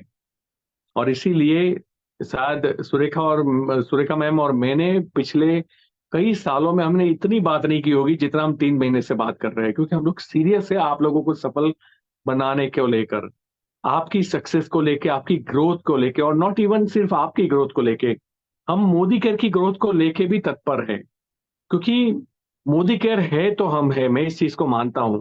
और इसीलिए आज की डेट में मेरी रूम में, मेरी होटल में, मतलब मेरी सेमिनार्स के अंदर, मेरे जूम रूम के अंदर कोई भी आ जाए, हम किसी की परवाह नहीं करते। शायद कोई और कंपनी वाला आके भी ट्रेनिंग ले जाएगा, उसका भला हो, हमें उससे फर्क नहीं पड़ता। क्यों? क्योंकि लोग पानी की परब बंधवाते हैं, क्या हो, लोग ओल्ड एज होम खोलते हैं, लोग स्कूल खोलते हैं, लोग कैंसर हॉस्पिटल्स बनाते हैं। अगर परमपिता परमेश्वर ने हमें कुछ नॉलेज देने लायक बनाया है, और अगर कोई 4 लोग आके ले जाते तो हमें कोई फर्क नहीं पड़ना चाहिए। और मेरा ये यकीन है कि आप जब देते रहते हो ना, तो देने वाला तो वो सबसे बड़ा है, वो कहीं ना कहीं से आपको रिवॉर्ड दे ही देगा। और इसलिए हमें नहीं करना है कि वो रिवॉर्ड देगा, हमें बस करना है अच्छा। और वैसे भी जब हमारी लाइफ कंप्लीट हो जाती है, तो हमारा दायित्व बनता है कि इस सृष्टि को बेहतर बनाने में हम और मदद करें, लोगों को मदद करें। और स्पेशली हमारी टीम सबसे ज्यादा डिजर्व करती है उसके लिए, क्योंकि हमारी टीम की वजह से हम यहाँ तक पहुंचे होते हैं। वो सफल बने, वो थैंकफुल होते हैं हमारे लिए, लेकिन हम भी उनके लिए थैंकफुल है। हम अपने अपलाइन को कमिटेड रहते हैं, क्योंकि उन्होंने हमारे अंदर नॉलेज और विश्वास डाला है, तो उनके लिए भी हम कमिटेड रहते हैं। तो जितना अगर जितना मेरा टीम बोलेगी और मैं टाइम दूंगा, उतना ही अगर सुरेखा मैम बोलेंगे तो भी मैं टाइम दूंगा, ये मेरे लिए सेम है। तो आइए मिलके इतिहास रचते हैं, इस बिजनेस को अंडरस्टैंड कीजिए, ये बड़ा धंधा है। मोदी केयर ही क्यों करना है, शायद आपको बाकी की कंपनियों की कहानियां सुन के समझ में आ गया होगा। कहीं ना कहीं किसी भी तरह आपके साथ धोखा होगा। ये कंपनी है जो वर्ल्ड की बेस्ट कंपनी है, लेकिन प्रोडक्ट बहुत कॉस्टली है, नंबर 1। नंबर 2, उसका जो प्लान है वो आपको मेहनत करा करा के मार डालेगा, लेकिन मेरे जितना चेक आपको नहीं दिखा पाएगा कोई भी लीडर। तो तो अच्छी कंपनी का भी एक पैरामीटर होता है, सिर्फ टर्नओवर से कम, टर्नओवर का मतलब तो कंपनी प्रॉफिट ले रही है, लेकिन उसके अंदर लोग कितना पैसा कमा रहे हैं, क्योंकि मैं और आप कंपनी के मालिक बनने नहीं जा रहे हैं, मैं और आप कंपनी के कंसल्टेंट कंपनी को अपॉर्चुनिटी बना रहे हैं, और हमें क्या मिल रहा है वो भी हमें सोचने का हमारा दायित्व पूरा बनता है। तो मोदी केयर उसमें भी सक्सेस है कि आपको क्या मिल रहा है, मोदी केयर उसमें भी सक्सेस है कि ग्राहक को क्या मिल रहा है। एक कस्टमर जो बिल्कुल काम नहीं करेगा, सिर्फ प्रोडक्ट यूज करेगा, उसको क्या मिलेगा। मोदी केयर का उद्देश्य डिफरेंट है। ये एक ऐसी कंपनी है जिसने 15 साल अपनी जेब से इस कंपनी को रन किया था, बिकॉज ये कंपनी लोगों के लिए काम करती है, पैसा कमाने के लिए काम नहीं करती। पैसे कमाने के लिए उनके पास बहुत सारा बिजनेस था। मैं नहीं बोलता कि कंपनी लॉस में चलनी चाहिए, मैं खुद बोलता हूँ कंपनी प्रॉफिट में होनी चाहिए, क्योंकि प्रॉफिट में है तो फिर लाइव लॉन्ग रहेगी। क्योंकि आज इंटेंशन एक इंसान का अलग होता है, उनकी आने वाली जनरेशन का डिफरेंट हो सकता है। तो प्रॉफिट इंपॉर्टेंट है, लेकिन सिर्फ प्रॉफिट ही इंपॉर्टेंट हो ऐसी भी कंपनियां मैंने भारत देश में देखी है। शायद मैं इसमें नहीं होता तो उस कंपनी में जाने वाला था, मुझे नहीं पता था उनके मालिक का इंटेंशन प्रॉफिट ज्यादा है। मतलब यहाँ एक लीडर ये सोचता है कि भैया मैं अपना कार लाऊंगा, फ्लाइट लाऊंगा, वहां कंपनी के मालिक ये सोचते हैं कि हमारी कंपनी का खुद का फ्लाइट होगा। ये फर्क होता है। तो मैं आपको ये कहना चाहता हूँ, ये मैंने सुना है इसलिए आपके साथ शेयर कर दिया। मुझे पता है ये लाइव स्ट्रीम चल रही है, सबके पास ये मैसेज जाएगा। किसी को बुरा लगे तो माफ करे, बाकी जो करना है वो कर ले, मुझे कोई फर्क नहीं पड़ता। और भगवान सबका भला करे। हम सच्चाई की राह पकड़ के रखेंगे, और सच बोलने में कभी फियर नहीं करना चाहिए। हमारे देश में फ्रीडम ऑफ स्पीच, खुला बोलने की आजादी है, तो आप बोल सकते हो, बस वो सच होना चाहिए, वो ज्यादा इंपॉर्टेंट है। तो आइए मिलके इतिहास रचे। मोदी के जैसी कोई कंपनी नहीं है, बाकी बहुत गुमराह करने लोग आपके पास आएंगे। आपको आज के बाद एक ही माइंडसेट रखना है, सिर्फ क्या बोलते हैं, घोड़ा जैसे भागता है ना, तो उसको एक ही तरफ नजर होती है, और बाकी की चीजें बंद हो जाती है। आपको बस पहला काम ये करना पड़ेगा। दूसरा, आपको प्रायोरिटी देनी पड़ेगी इस बिजनेस को, इस धंधे को धंधा समझना पड़ेगा। ये कोई मेंबर चेन बनाने का धंधा नहीं है, नेटवर्क मार्केटिंग का बिजनेस नहीं है, ये जोड़ने का बिजनेस नहीं है। It's a business like a DMart and Big Bazaar, you have to run it. आपको उसको चलाना पड़ेगा, और कैसे चलता है वो सीखना पड़ेगा। ऑब्जर्व कीजिए जो आपकी सफल अप्लायंस है ना, वो कैसे सफल बनी। ऑब्जर्व कीजिए जो आपको लेके आए हैं, उनको पूछिए हमारे सक्सेस लीडर कौन है, उनके साथ मुझे मीटिंग करनी है, उनकी मीटिंग में जाना है। और मीटिंग में हमेशा जाइए, हर मीटिंग में जाइए, क्योंकि मीटिंग, उसको मैं माहौल बोलता हूँ।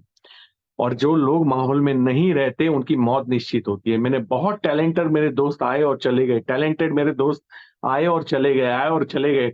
मैंने ऑब्जर्व किया कि इनके अंदर ताकत मेरे से ज्यादा थी, माइंडसेट सही था, इंसान सही था, एटीट्यूड सही था। तो बिखर कैसे गया? क्योंकि वो सिर्फ फील्ड में काम करता था, वो कभी ट्रेनिंग मीटिंग में गया ही नहीं। उसको लगता था कि काम के टाइम काम कर लेना चाहिए। नहीं नहीं भैया, ये बिजनेस का रूल डिफरेंट है। ट्रेनिंग मीटिंग के टाइम ट्रेनिंग मीटिंग कर लेनी चाहिए, बाकी का काम आप जब चाहे आप कर सकते हो।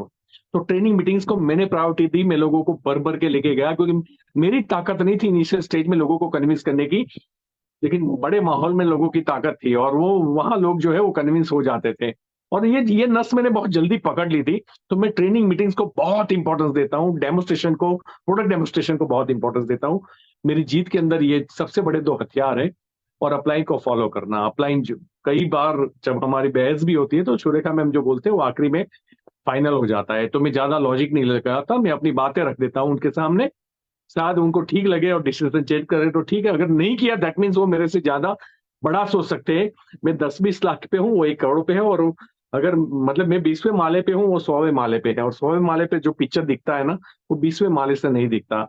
इसलिए कई बार जब कोई आर्ग्यूमेंट करता है तो हमें हंसी आती है कि इसको कौन समझाए, कितना नादान है। लेकिन उसके पास एक डिग्री होती है बैक ऑफ द, कि मेरे पास डिग्री है, मैं पढ़ा लिखा इंसान हूं, मैं आपकी तरह जाहिल नहीं हूँ भाई साहब, आप मुझे नहीं समझा सकते। भैया तू पढ़ा लिखा डायरेक्ट सेलिंग में नहीं है, डायरेक्ट सेलिंग की डिग्री दिखा दे। और इसीलिए लोग इस बात को नहीं समझते। कांस्टेंट काम करना पड़ेगा, सिस्टम में रहना पड़ेगा। कांस्टेंट समझते हो ना, कांस्टेंट। दादा ने दुकान खोल के दी तो कैसा बैठना पड़ेगा, बस वैसे ही मोदी केयर करना पड़ेगा। नौकरी लग गई तो कैसे करते हैं हम लोग नौकरी को, वैसे ही मोदी केयर करना पड़ेगा। अगर किया तो 1 साल भूल जाइए, 1 साल के बाद आपकी जो जिंदगी होगी मुझे आपको बताने की जरूरत नहीं है, क्योंकि जिंदगी होगी। अभी आपको ये फील होता है कि आपकी जिंदगी है, क्योंकि आपको ये आदत हो गई है यही करने की, लेकिन उसको लाइफ नहीं बोलते। अब आप जिंदगी को काट रहे हैं, हम लोग जी नहीं रहे हैं। और मैं ये फील करता हूं कि मैं इस जिंदगी को जी रहा हूं। और अगर आपको जीना है तो आइए हमारे साथ, हम रिकॉर्ड बनाते हैं। One of the best company Modi care है। मैं सिर्फ कर रहा हूं इसलिए नहीं बोल रहा हूं, दिल से बोल रहा हूं। आप करोगे नहीं करोगे भगवान आपका भला करे, लेकिन करो तो यही करना, मुझे जिंदगी भर याद करोगे, लेकिन ईमानदारी के साथ करना। ईमानदारी का मतलब काम के साथ वफादारी रखना, क्योंकि वर्क एथिक्स नहीं है ना जिसके अंदर, वो खत्म हो गया। और जिनके अंदर वर्क एथिक्स है ना, उनको एक सही राह के सही पुल में कहाँ हूं कहाँ जाना है और बीच का ब्रिज चाहिए, वो ब्रिज आपको मोदी कर मिल चुका है। कहाँ हूं कहाँ जाना है, इज्जत चाहिए, शोहरत चाहिए, पैसा चाहिए, नाम चाहिए, मान चाहिए, सम्मान चाहिए, कार चाहिए, घर चाहिए, फार्म हाउस चाहिए, बच्चे का एजुकेशन चाहिए, रिटायरमेंट प्लानिंग चाहिए, ये पूरा ब्रिज एक ही है, मोदी के है। अब उसके ऊपर चलने के लिए वर्क एथिक्स चाहिए। फिर मैं अगर लक्ष्य समझ के आया हूं कि मैं किसी को लाऊं रख दूं, लाऊं रख दूं, लाऊं रख दूं, लाऊं रख दूं, लाऊं रख दूं, तो फिर बात खत्म हो जाएगी। तो प्लीज बात को समझिए, लोगों को लाने और रखने से चल नहीं जाएंगे, ये कोई मैजिक नहीं है, चलाना पड़ेगा, सिखाना पड़ेगा, समझाना पड़ेगा, रिलेशन बॉन्डिंग बनानी पड़ेगी, और निस्वार्थ बनना पड़ेगा, उनके हित के लिए काम करना पड़ेगा। जितने भी लोग हमारे साथ जुड़ते हैं ना, उनके हित के बारे में सोचिए, आपका हित अपने आप हो जाएगा। तो खैर, आज के दिन के लिए इतना ही। थैंक यू सो मच मुझे मौका देने के लिए Surekha ma'am, and thank you so much हमारे साथ रहने के लिए। Thank you so much, bye bye, thank you. Fantastic, fantastic Alpesh ji, जितनी ताली बजाऊं उतनी कम है। आपने अपने जीवन का सारा निचोड़ जिसे कहते हैं ना, जो आपका नेटवर्क मार्केटिंग एक्सपीरियंस है, उसका सारा निचोड़ आपने एक सेशन में आज दिया है, और बहुतों के बहुत काम आएगा। देखिए, thank you ma'am, thank you. Her business की अपनी कोई ताकत होती है, हर बिजनेस की अपनी कोई कमजोरी होती है। ताकत को और बढ़ाते जाएं, कमजोरी को हम कम करते जाएं, खत्म करते जाएं, ये हमारे हाथ में होता है। और आज डेफिनेटली जो भी बातें आपने शेयर करी हैं, वो लोगों को, जो एक डायरेक्ट सेलिंग की कमजोरी है, डायरेक्ट सेलिंग की कमजोरी यही है कि जैसे साइंस अच्छा है, पर अगर न्यूक्लियर बम बनाया जाता है, न्यूक्लियर पावर अच्छी है, पर अगर न्यूक्लियर बम बनाया जाता है और उसको कहीं हिरोशिमा पे डाला गया तो वो गलत है। पर उसका मतलब ये नहीं है कि न्यूक्लियर पावर कम है, गलत है, या साइंस बुरा है, उसका यूज बुरा है। तो डायरेक्ट सेलिंग हमारे देश में ही नहीं, जब भी किसी भी देश में आती है, पहले कुछ साल, 40-50 साल जो है, वो ऐसे ही ट्रायल एंड एरर से ही लोगों को समझ में आती है। ये सचमुच आपने बिल्कुल सही कहा कि कुछ लोगों की किस्मत अच्छी होती है, जैसे मेरी, कि हमें पहली ही कंपनी मोदी केयर मिली तो हमारे लिए काम बस आसान हो गया। मैं यही कहूंगी, जिनको पहली कंपनी मिली है मोदी केयर, वो लकी हैं। और अगर जिनकी पास पहली नहीं, दूसरी, तीसरी, चौथी, पांचवी, 10वीं कंपनी भी अगर मोदी केयर में आई है, आपकी पहली कंपनी भले ही मोदी केयर नहीं हो, कोई फर्क नहीं पड़ता, पर आपकी आखिरी कंपनी मोदी केयर होगी, ये डेफिनेटली फर्क पड़ता है। और यही चीज आज आपने अपने अनुभव के साथ बड़े बहुत सारे छोटे बड़े कॉमन सेंस वाले एग्जाम्पल देकर के समझाया है। हर किसी को समझ में आया होगा। मैं एक बार जोरदार तालियां अल्पेश जी आपके लिए बजाना चाहती हूँ। Thank you ma'am. अमेजिंग। और आज जब मौका है कि why Modi care, why only Modi care, उस पर मैं मेरा वर्जन भी डेफिनेटली बताना चाहूंगी। मैं अनुभवी तो नहीं थी, मैं तो छोटी सी सिंपल सी भोली सी हाउसवाइफ थी, छोटा सा बच्चा मेरी गोदी में था, कॉन्फिडेंस था नहीं, बल्कि हीन भावना थी। और उस सब में ये कंपनी मिली और हमने काम करना शुरू किया। अब जब काम करना शुरू किया तो लोगों को बताना तो है वाई ओनली मोदी केयर, क्यों मोदी केयर किया जाए। तो जो बातें मुझे समझ में आई थी, वो पहली ये कि लिस्ट बनाओ कि एक डायरेक्ट सेलिंग कंपनी से क्या क्या मिल सकता है। तो हमने लिस्ट बनाई कि अच्छा भैया, फाइनेंशियल फ्रीडम मिलती है, दूसरा टाइम फ्रीडम मिलती है, तीसरा फॉरेन ट्रिप मिलती है, चौथा कॉन्फिडेंस मिलता है, पर्सनल ग्रोथ मिलती है, पांचवा रिकॉग्निशन मिलती है, छठा सिक्योरिटी मिलती है, पीस ऑफ माइंड मिलती है। ऐसे ऐसे करके अगली अगली पैसिव इनकम मिलती है, नेक्स्ट जनरेशन तक ये पैसा जाता है। हमने ऐसे वो क्या पा सकते हैं कि लिस्ट बनाई। और फिर कोई भी कंपनी बाद में आई भी ना, तो हमने देखा कि भैया, क्या हमारी कंपनी में इसमें से कुछ कम देने की ताकत है, या ये जो नई कंपनी आ रही है, क्या ये ज्यादा दे सकती है।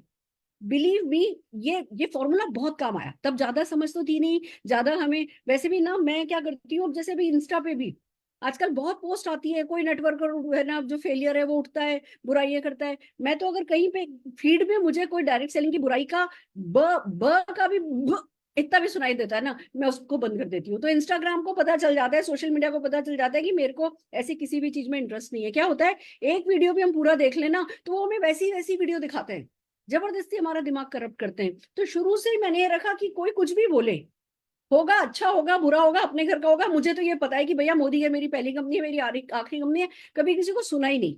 पर हमेशा इस क्राइटेरिया पे अपनी कंपनी को जरूर आगा। कोई ये नहीं कह सकता कि मैंने अंधविश्वास में या अंधभक्ति में जो है मोदी केयर किया।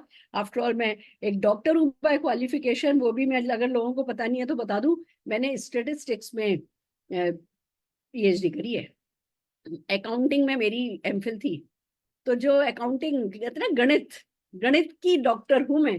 तो ऑफ कोर्स रैशनल डिसीजन हमेशा लिए। और कैसे किया, जैसे कोई भी कंपनी आई, उसने कहा हम इतने बड़े हैं, हम ऐसे हैं, हम ऐसे हैं, हम ये कर देंगे, हम वो कर देंगे, तोड़ देंगे, फोड़ देंगे, हम तो वैक्यूम कर लेंगे, हम तो इतने देशों में हैं और हमारा तो हम नंबर 1 है और ये और वो। मैंने ऐसे सोचा, मैंने कहा ये तो नंबर 1 है, ये वैक्यूम कर देंगे, ये क्या देंगे, ये फाइनेंशियल फ्रीडम देंगे, ये फॉरेन की कंपनी है। इस किसी दिन सरकार की पॉलिसी बदल गई तो ये तो भाग जाएंगे। तो नहीं नहीं नहीं, एक डायरेक्ट सेलिंग का क्या फीचर है, आपकी अगली पीढ़ियों तक पैसा जाएगा। तो भैया हमारी अगली पीढ़ियों तक की क्या गारंटी, कौन सी सरकार आएगी, कौन सा नियम बनाएगी, मुझे तो ये कंपनी हरगिज नहीं करनी। कोई भी, किसी ने बोला वो फलानी कंपनी कॉस्मेटिक की कंपनी है, आपको तो अभी कोई चेक नहीं आता, मेरे को एक 1.5 लाख रुपए कमाने वाले उसके सज्जन मिले, हम तो इतना कमाते हैं, ऐसा है वैसा है, आपकी तो अभी शुरू हुई है, हम तो ये सेटल्ड है, वैसे वैसे सेटल्ड है। उनको मैंने देखा, अच्छा ये तो कॉस्मेटिक कंपनी है, इनके पास तो खाली कॉस्मेटिक्स हैं, स्किन केयर है, और हमारा मोदी केयर तो ना सुपरमार्केट अंडर कंस्ट्रक्शन है, यहाँ पे तो सभी सर ने प्रॉमिस किया है कि पिन से लेकर के प्लेन तक मिलेगा। तो ये कॉस्मेटिक वाली कंपनी का तो सुपरमार्केट नहीं है, ये तो नहीं दे सकती भैया, प्रोडक्ट में हमसे बढ़िया कोई नहीं है, तो चलो इस छोड़ो, इस कंपनी के बारे में सोचना भी नहीं है। ऐसे हर एक कंपनी में एक कीला ठोका और फेंक दी, एक कीला ठोका और कब्र में डाल दी, एक कीला ठोका और कब्र में डाल दी। ये स्काईबिज आई, स्पीक एशिया आई, ये वो जो जिसमें प्रोडक्ट ही नहीं, जो कोई ऐसी कंपनी आई जिसमें पैसा ही पैसा। मैंने कहा डायरेक्ट सेलिंग का क्या मतलब होता है, डायरेक्ट सेलिंग का मतलब होता है सेलिंग, और इसमें तो कोई प्रोडक्ट ही नहीं है, और प्रोडक्ट ही नहीं है, मनी मनी मनी है, तो पक्का मनी लेके तो कभी भी ये भाग जाएंगे, और मनी है तो हमें लोगों से मनी लेना पड़ेगा, लोग कल को हमारी सिर पे बैठ जाएंगे। और डायरेक्ट सेलिंग में कहते हैं कि रिकॉग्निशन मिलती है, मान सम्मान मिलता है, तो ये तो उल्टा होने वाला है, इसमें तो सारा मान सम्मान खत्म होने वाला है, अपने शीशे में ही अपना ही मुंह नहीं देख पाएंगे, मारो गोली, इस कंपनी को भी खत्म करो। तो जब भी कोई कंपनी आती है, आप ये देखो कि मोदी केयर जो प्रोमिस करता है डायरेक्ट सेलिंग, मोदी केयर उसमें से कोई भी चीज का कम देगा। आज आप किसी कंपनी में ऐसा वैसा करके पैसा छोटा मोटा कमा भी लोगे कि अच्छा चलो कंपनी बंद हो उससे पहले मैं पैसा कमा लूं, बट जब कंपनी बंद हो जाएगी तो किसी को मुंह दिखा पाओगे? फिर अपना मोबाइल नंबर बंद करते नजर आओगे, अपना घर शिफ्ट करते नजर आओगे, जिन लोगों के साथ सेलिब्रेशन करना चाहते हो उन्हीं लोगों के साथ मुंह छुपाओगे। ये सब कुछ नहीं करना, भोले भाव से सब जीत जाना है ना, तो मोदी केयर में सब कुछ है। और इस भोले भाव से ये जो मोदी केयर में मिल सकता है उसको पकड़ के बैठी, और दूसरी तरफ बहुत वफादारी करी अपने सपनों के साथ। बहुत जरूरी है, हम क्या करते हैं, कंपनी के प्रति वफादार होना है। कंपनी के प्रति वफादार आप हो नहीं सकते जब तक आप अपने सपनों के साथ वफादार नहीं हो। अगर आप जो अपना ही नहीं हुआ वो किसी और का क्या होगा? तो बनिस्पत इसके कि बाहर कुछ गड़बड़ है और मैं कमा नहीं रहा हूं, इसका कारण बाहर है, उसकी बजाय मैं कमा नहीं रहा हूं क्योंकि मैं वफादार नहीं हूं अपने सपनों के प्रति। मैं यहां भी नहीं कमा रहा, मैं कहीं भी नहीं कमाऊंगा, और पलट के वापस पलट पलट के जीरो से फिर चल चल के आगे जाऊंगा। इससे बेहतर है एक बार जोड़ लगाओ, धक्का लगाओ, एक ठीक ठाक कंपनी में आ गए हो जिसका प्रोफाइल अच्छा है, जिसके प्रोडक्ट अच्छे हैं, जिसका प्लान अच्छा है, जिसकी फिलोसफी अच्छी है, जिसका सपोर्ट स्ट्रक्चर अच्छा है, जिसमें समीर मोदी जी जैसा कहते हैं ना एक मेंटोर, एक ड्रीमर हमारे लिए, जो हमारे लिए सपने देखता है, वो बैठा है। ऐसे ऐसे अल्पेश गज्जर जी जैसे अच्छे लीडर हमारे पास हैं। बस और क्या चाहिए? अब तो जो चाहिए वो अंदर से चाहिए। अब तो वफादार होना है अपने सपनों के प्रति, वफादार होना है एक जिसको कहते हैं ना अपने ड्रीम व्हीकल के प्रति। जब हम अपने ड्रीम व्हीकल के प्रति वफादार होते हैं, वही ड्रीम व्हीकल हमें सब कुछ दे जाता है। अगर आज हम अपने ड्रीम व्हीकल के खिलाफ बोलेंगे तो हमारा ना फिर वो हरामखोरी है, फिर हम अपने उस रोजी रोटी के तरीके से कमा ही नहीं पाएंगे। तो ये बस कुछ अपना दिमाग यहाँ से शांत कर लिया कि भैया मैं बेस्ट के साथ हूँ और जिंदगी भर बेस्ट के साथ रहूंगी। और भैया जैसे माँ बाप नहीं बदले जाते ना, ऐसी कंपनी में मैं नहीं बदलने वाली। अब मैं मोदी केयर में आ गई हूँ, ये मेरी आखिरी कंपनी को अपने आप से कहना है, और ये सच है, मोदी केयर सब कुछ दे सकता है, मेहनत तो हमें ही करनी है, हर जगह करनी है, तो क्यों पलट पलट के इधर उधर देखें। जो अल्पेश गज्जर जी ने आज जो भी ज्ञान दिया है, वो आप जब लोगों से बात करोगे तो उनकी साइकोलॉजी को डील करने के लिए बहुत अच्छा है। उसको यूज कीजिए दूसरों की साइकोलॉजी हैंडल करने के लिए, और खुद की साइकोलॉजी बस यही होनी चाहिए कि मोदी केयर मेरा माई बाप है। माँ बाप बदले नहीं जाते हैं, बहुत ज्यादा रोज तर्क वितर्क करना नहीं है, बहुत ज्यादा कंफ्यूज अपने आप को, जिसको कहो ना आज ये आज वो, मेरे मेरे हस्बैंड ने बहुत किया ये पैरालिसिस ऑफ एनालिसिस हम करते थे, बट वन फाइन डे समझ में आया कि मोदी केयर को अपना बेबी बना लोगे तो मोदी केयर आपका गॉडफादर बन जाएगा। तो कुछ इमोशनल फैक्टर जो है वो तर्क वितर्क के साथ, अल्पेश जी का तर्क और मेरा इमोशन दोनों को करो आज कंबाइंड।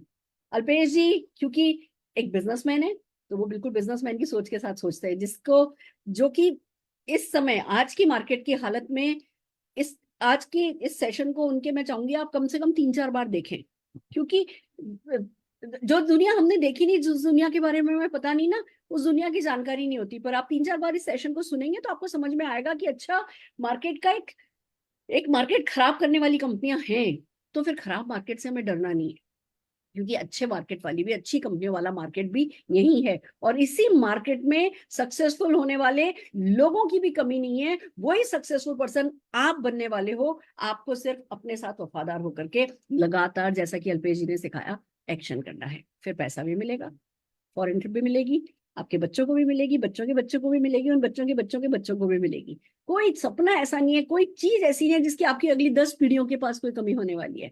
बट पहले आप नींव का पत्थर बनने को तो तैयार हो जाओ। आप तो पहली पीढ़ी हो, तो आपका नींव का पत्थर बनना बनता है, फिर उसके ऊपर एंटेलिया खड़ा करेंगे अपन सब अपना अपना। तो चलिए आज के लिए इतना ही काफी है। अल्पेश जी मेरे को बहुत मोटिवेट कर दिया आपने, बहुत चार्ज कर दिया। मैं एक ये जो नई खेप है यार, मैंने बहुत सारी नई चीजें सीखी हैं, जो ये नई खेप है उनको जाकर के बॉम्बे में टच करूंगी, और कभी कोई दिक्कत होगी, किसी का दिमाग कहते हैं ना रिपेयर करने में, जैसे बॉडी अंडर रिनोवेशन रहती है ना, ऐसी माइंड अंडर रिनोवेशन हमेशा रहना चाहिए।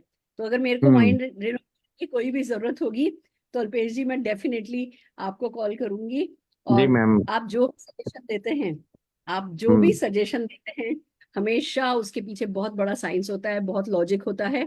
मैं क्या कहूँ, मैं किस्मत वाली हूँ कि मुझे आप जैसा जो है, मतलब वैसे भी जिस लेवल पे अब हम आ गए हैं, पता ही नहीं चलता है कि कौन अर्जुन है और कौन कृष्ण है, तो कौन थैंक यू मैम। सारथी और कौन अर्जुन थैंक है, यू मैम। अब वो पता ही नहीं चलता। सब मिलकर के हम आगे बढ़ रहे हैं, and this is just the beginning. Thank you so very much for your thank you ma'am. Session thank Alpesh. You, your greatness. Thank you ma'am. My pleasure. Bye bye. My pleasure. All the very best leaders. कल का session रचना MC announce करेंगे। हाँ जी, हाँ जी, thank you very much sir, बहुत ही amazing session था, और मैम आपने सोने पर सुहागा लगा दिया। और ऐसा कोई वजह बची नहीं है जहाँ पे हमको ये समझ में नहीं आए कि हम लोग कहाँ हैं और हमें कहाँ जाना है। तो डेफिनेट मैम हम लोग बहुत आगे जाएंगे। सारे जो इरर्स जो भी आ रहे होंगे वो सारे चले गए हैं। एंड फ्रेंड्स, कल शाम को 6:30 बजे लीप पर एक और अद्भुत सेशन होने वाला है। जिस एल्पेश सर ने हमें बताया था कि बिजनेस की सबसे बड़ी खासियत होती है कि टर्नओवर से पैसा आता है, और जहां टर्नओवर से पैसा आता है वही सबसे सही पैसा होता है। तो यहाँ पर हमारे आपके टर्नओवर को बढ़ाने के लिए कल 9 मार्च को शाम 6:30 बजे मिस्टर रति रंजन साहू जी, जो regional business product and business trainer हैं, वो हम लोगों को प्रोडक्ट का नॉलेज देने वाले हैं। बड़ा अद्भुत नॉलेज होने वाला है। एंड अगेन मैं रिपीट करूंगा, जूम का जो सेशन है हमारा, उसकी लिमिट काफी कम है, केवल 1,000 लोगों का हॉल है। आप कोशिश कीजिएगा 6:20 के पहले आप इंटर हो जाएं, ताकि आपको सही तरीके से पूरी ट्रेनिंग का बेनिफिट मिल सके और आप कहीं बाहर नहीं रहें। एंड अगेन ये सेशन भी हमारे सुरेखा मैम के फेसबुक पर लाइव होगा। एंड बहुत बहुत धन्यवाद अल्पेश सर, सुरेखा मैम। हम लोग वादा करते हैं हम लोग बहुत आगे जाएंगे, और अब अपनी टीमों के साथ बिजनेस के लिए भी काम करेंगे, कंपनी के लिए भी काम करेंगे। बहुत बहुत धन्यवाद। Thank you.